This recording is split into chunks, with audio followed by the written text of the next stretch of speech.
Like, is dating and vetting somebody who can be in alignment with you a skill? Wait, say it again.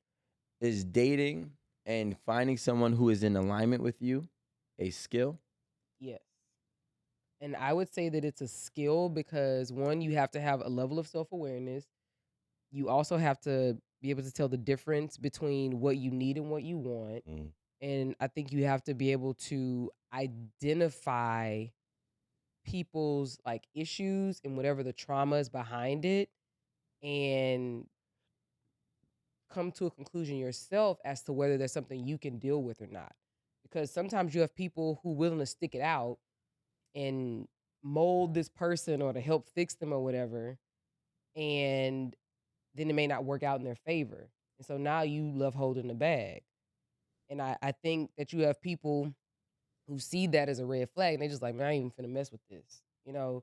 So that also goes back to like knowing yourself and what, what you can sustain, what you can deal with.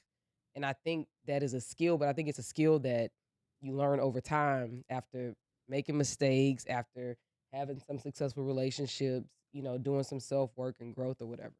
What It's like it's basically self awareness, and it's like people think discernment is being able to tell like that your shit sucks. Like I'm not trying to talk to you because I can spot it, but Hmm. discernment is also being able to spot your own shit being off. Yeah. So it's again, it goes back to self awareness. does so let's say if we go with the 75-25, rule, or 80-20. Do you think that people meet people at 80 already? Or do they meet them at 50 or 60 and it takes time for that person to grow to 75, 80? I think it depends I on where think you meet them. go ahead, go ahead. I think it depends on where you meet them too. It's like, are you meeting them at the grocery store where you physically they're just in regular clothes or whatever, and you're just getting that basic conversation off, and then it's sprouting from like growing, or are you at a dating event where it's primarily focused on dating and they're just spitting you everything you want to hear? Hmm. So it depends where you meet them I think that you probably start closer to 100, and work and backwards. then you you learn the person, you learn what their problems are, what their icks are, what they mama and daddy issues are, and then I think it brings them closer to like that 70, that 75, 80. And then somewhere in there, you figure out what number you can dwell on and be Mm. happy with them. So you saying, okay, if I was a person listening, and I'm saying, okay, and correct me because this is what Mhm. I'm understanding or comprehending it as. Find somebody you think is perfect. Understand that only about 2/3 of them will be, or 3/4 of them will be, Mhm. and learn to accept that they won't be. Because like if I meet you and I believe that you're 100, it's actually a letdown when you start going, right? 'Cause it's like, "Ah, damn, I thought you were perfect." But really, to be more so grateful that they're actually still 3/4 of what you Mhm. thought that they were. So 75%. Yeah, 75. That's what I'm saying. Yeah. 75, 25, But 80. meeting somebody and thinking, again, we all show up with a representative, Yeah. and thinking that you're going to meet somebody and they're going to be the same person over time is crazy. It's not realistic. Idealism versus realism. That's why I always try to say to people, like, realistically, yeah, sure, that's just how a person is. Idealistically, yeah, you guys are gonna get a white picket fence and he's gonna love you and never see another woman and not be attracted to A, B, and C. Like, but that's not reality. So I think that like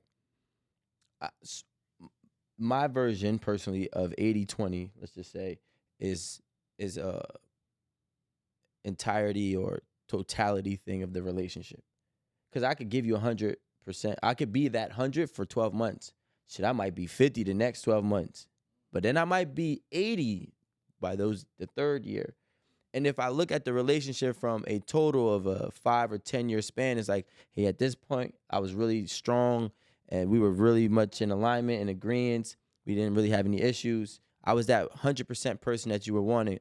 The year after that, I might have slacked off, whatever have Super you. sorry if you want Yeah. 50%. Yeah, Super sorry. maybe, right? So maybe I was super sorry. I wasn't focused. I wasn't as committed, or whatever the case may be. But if I look at something as a whole and say, okay, in 10 years, If I average every year out, I That's fair. average to 80. But I won't be 80 this whole time. I think that's fair. You know what I'm saying? I actually think that's fair. And I'm only saying that because we all have like our like The ups and downs. yeah, you have your ups and downs like in a relationship, but you as a person Mhm. have your ups and downs. It's just like you might get stuck in a rut, or you might go through a bout of depression, or something traumatic could happen. You lose a parent. Like you as a person, you're gonna Fluctuate. So I feel like if you just keep a batting average, at around a certain number, 65. Nah, you gotta go higher. You gotta that's be 80. But think about it. Think about the bar you're setting, saying that you were 100% for 12 months. So she's looking at you as this warrior, and then if something happens to you, you're not that warrior anymore. But you did that to yourself, trying to just overcompensate. I think that's overcompensation, 100%. It's just Maybe not. too much. Sometimes But he said his first year. sometimes you clicking on all No. cylinders. You have moments, and I mean, I look at everything like a sports game, right? You have moments where you're going to have that game where you can't miss a shot. 12 months is a year. That's 100%. Well, I'm saying, let's say you have one great season, right? Then you have one off season. Undefeated. Then you have your sophomore slump. That's what they call it. Okay. It doesn't mean you're a terrible player. It just means you had a bad season. I would prefer, my only speaking for myself, I would prefer a high average over a consistent, over that consistency, because I don't believe it's going to last.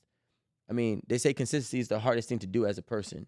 So to be consistently 80, for me, I personally believe you're chipping away at 80 for you. Because those times where you're up, those times where you're down, and you're still being 80 for me, I know you must be really down, because you really need to attend to yourself. And I think that's why there's a fluctuation, because at some point in time in your relationship, and I'm not talking about just 1 year or 2 year relationship, I'm talking about like 4, 5, 10, 15 years. People go through ups and downs, and they got to choose themselves at some point. At some point, they got to choose So themselves. why not come into that realistically, not 65. Let's say 70%. That's cool. So then you can see me jump up 20% to a 90. You can see me go But like 20% down to a 50. And But you what- can recognize that, as opposed to me keeping up 100%, right? And then me telling you, hey, it was an off year. But but I think he would. I think he's saying 100% in that first year, because you said this earlier. You have someone's avatar. You don't necessarily get like the fullness of a person. One, because they're probably not even going to let you in close enough to understand them on a certain level. So it's probably easier to be 100%. And it's easier to be something that you're not. Yeah. That first year. I don't think But anyone should be aren't starting you- off at 100%. That's yeah. I don't. understand. easier. You know why? Let me. Why is it easier though? Because so the key word that I was trying to It's like the hone in honeymoon on phase. was alignment. See, when I'm seeking for somebody and they're seeking for somebody, at that present time, we both have whatever we are attached to in terms of desires and preferences, and they're aligning at that time. Now, 3 years from now, my desires and preferences could change. My personality can change. Her personality can change. So we're just not aligned. It's not that I'm really 80% because I'm the bad person. I'm 80% for her new version, Yes.